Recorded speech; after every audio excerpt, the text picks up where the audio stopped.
أما بعد أعوذ بالله السميع العليم من الشيطان الرجيم بسم الله الرحمن الرحيم لا يحب الله الجهر بالسوء من القول إلا من ظلم وكان الله سميعا عليما إن تبدوا خيرا أو تخفوه أو تعفوا عن سوء فإن الله كان عفوا قديرا۔ حضرات محترم، اللہ کے آج چھٹے پارے کی پہلی دو آیات میں اللہ رب العزت انسانوں کو ایک ایسا ادب بتا رہے ہیں جس کی وجہ سے انسانی زندگی میں بہت سی تلخیاں ختم ہو سکتی ہیں۔ ہمارے ہاں عموماً قاعدہ قانون یہ بنا ہوا ہے کہ اینٹ کا جواب پتھر سے دو، ایک گالی نکالے تو 10 نکالو، اگر کوئی شخص تھوڑی سی زیادتی کرتا ہے تو اس کے ساتھ زیادہ کرو، لیکن اللہ ایسا نہیں چاہتے ہیں۔ اللہ رب العزت معاشرت کے اندر جو آداب بتاتے ہیں ان میں اہم بات یہ ہے لا يحب اللہ الجہر بالسوء من القول، اللہ پسند نہیں کرتا یا محبت نہیں کرتا جو بری بات کو بلند کرتا ہے۔ بری بات کو بلند کرنے سے مراد ائمہ مفسرین نے لکھا ہے کوئی شخص بری بات کو بلند کرنا یہ ہے کہ کسی پہ بہتان لگا دے۔ بہتان یہ ہے کہ دوسرے کے اندر وہ گناہ نہیں ہے اور انسان اس پہ وہ تھوپ دے کہ اس نے یہ گناہ کیا ہے یا اس نے یہ ظلم کیا ہے۔ تو جو شخص کسی ایسے انسان پہ الزام لگاتا ہے جو اس نے نہیں کیا،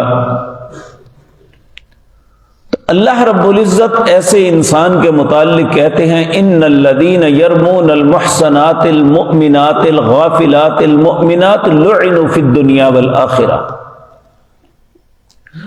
جو کسی مومن مرد یا عورت پہ بہتان لگاتا ہے جو اس نے نہیں کیا، حالانکہ وہ معصوم ہے اس معاملے میں اور ممکن ہے غلطیاں ہوں، لیکن جو الزام لگایا جا رہا ہے وہ نہیں ہے، اللہ فرماتے ہیں ایسے انسان پر دنیا اور آخرت پہ لعنت ہے۔ دوسرا بری بات کو بلند کرنا یہ ہے کہ ایک شخص کی عیب کا پتہ چل گیا ہے، انسان اس کو بدنام کرنے کے لیے معاشرے میں پھیلانا شروع کر دے۔ اللہ رب العزت نے سورۃ حجرات میں فرمایا وَلَا يَغْتَبْ بَعْضُكُمْ بَعْضًا، ایک دوسرے کی غیبت نہ کیا کرو، جسے ہم چغلی کہتے ہیں۔ ہم عمومی طور پہ یہ کہتے ہیں کہ جو اس میں ہے وہی بیان کر رہا ہوں، تو یاد رکھیں نبی مکرم صلی اللہ علیہ وسلم نے ارشاد فرمایا غیبت کہتے ہی اسے ہیں جو کسی کے اندر ہے اور تم اسے بیان کرو۔ تو اس کے متعلق اللہ نے بھی بڑی سخت بات فرمائی، کہا اَيُحِبُّ أَحَدُكُمْ أَن يَأْكُلَ لَحْمَ أَخِيهِ مَيْتًا فَكَرِهْتُمُوهُ وَاتَّقُوا اللَّهَ، کیا تم میں سے کوئی پسند کرتا ہے کہ اس کا بھائی فوت ہو جائے تو وہ اس کی لاش کو نوچ نوچ کے کھائے؟ فَكَرِهْتُمُوهُ، یقیناً تم ناپسند کرو گے۔ اگر تم یہ نہیں پسند کرتے کہ اپنے بھائی کی لاش کو نوچ نوچ کے کھاؤ تو پھر دوسرے کی غیبت نہ کرو۔ اور انسان کو یہ سوچنا چاہیے کہ اگر وہ کسی کے عیبوں کو اچھال رہا ہے تو کیا میرے اندر کوئی عیب نہیں ہے؟ میں فرشتہ ہوں کہ میں نے کبھی کوئی غلطی نہیں کی؟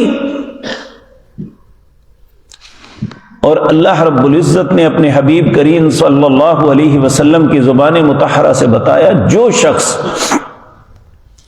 دنیا میں اپنے من ستر مسلمن، جو کسی مسلمان بھائی کی پردہ پوشی کرتا ہے، اللہ قیامت کے دن اس پہ پردے ڈالے گا، اس کے گناہوں کو لوگوں کے سامنے عیاں نہیں کرے گا۔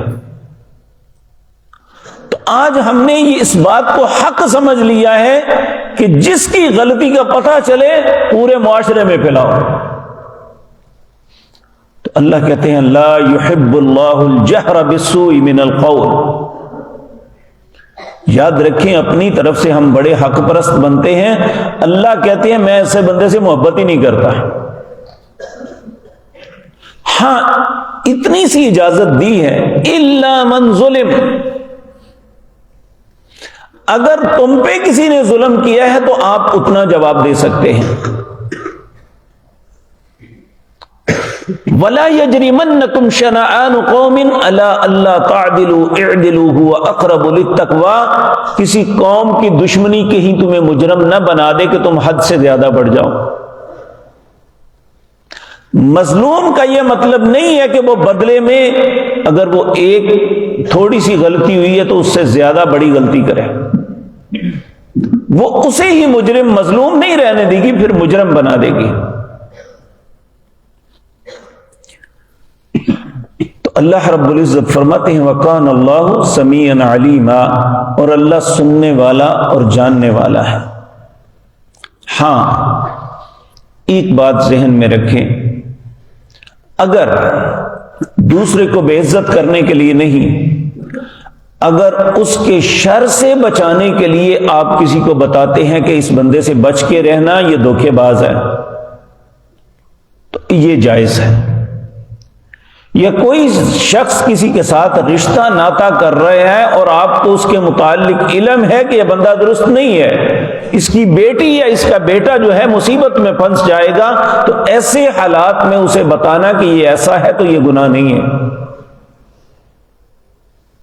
گناہ اس وقت ہے جب کوئی مقصد نہیں، صرف اس کو بے عزت معاشرے میں کرنا۔ اللہ فرماتے ہیں لا یحب اللہ الجہر بالسوء من القول۔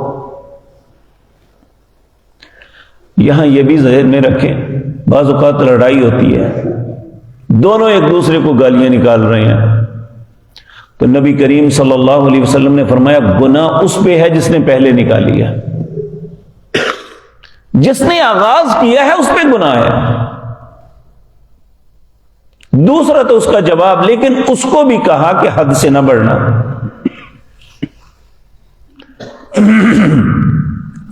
ان تبدو خیرن او تخفو، اللہ فرماتے ہیں جو بھی بھلائی خیر کے معاملے میں تم چھپاؤ یا ظاہر کرو،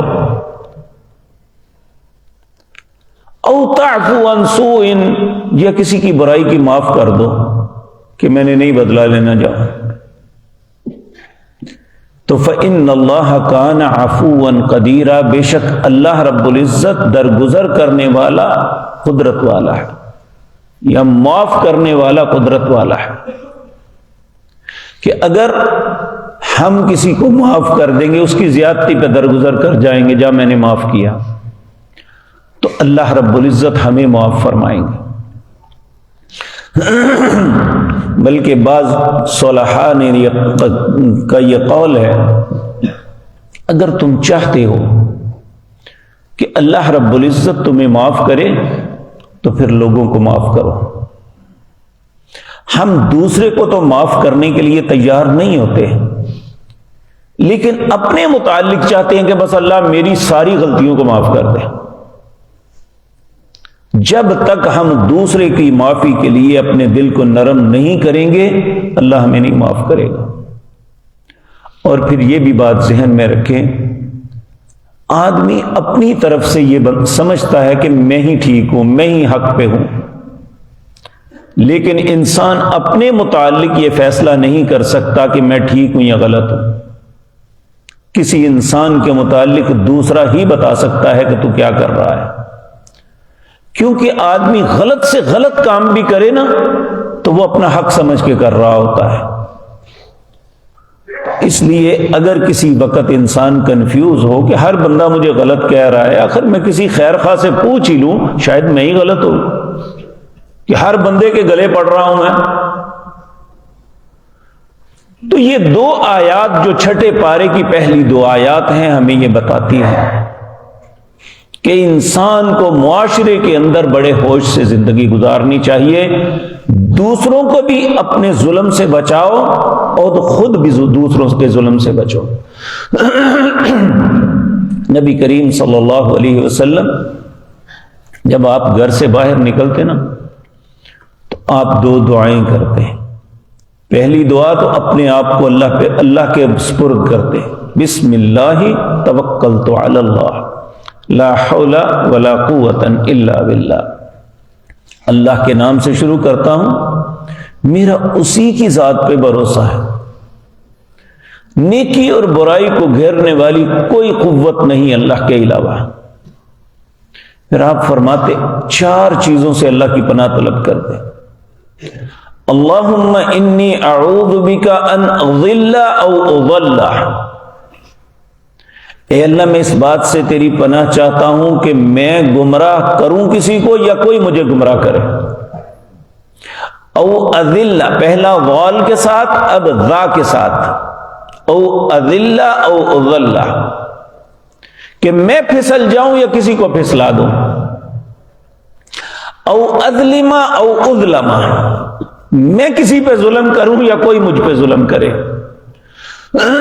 او اجہل او یجہل علی، میں کسی کے ساتھ جہالت سے پیش آؤں یا کوئی میرے ساتھ جہالت سے پیش آئے. اے اللہ ان 4 باتوں سے تیری پناہ طلب کرتا. تو اللہ رب العزت ہمیں بھی ان باتوں سے اپنی پناہ عطا فرمائے. اقول قولی ھذا واستغفر اللہ.